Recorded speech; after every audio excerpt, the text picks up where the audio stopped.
Welcome back to the channel, everybody. Today I want to talk about poster frames and how you can change your poster frames in your media pool. So a shot that comes to mind is this one here, where if we scroll our mouse over, it goes further on into the scene. The original poster kind of had a slate here blocking it, but if you want to see something else, you can park it right where you want it.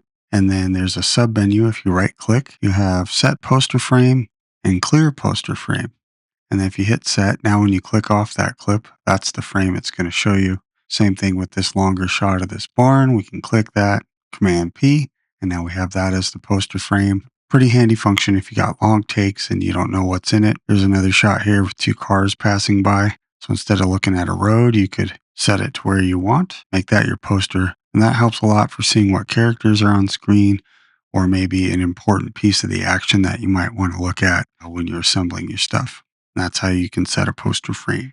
All right. Thanks for watching. As always, subscribe for more, and I'll see you guys on the next one.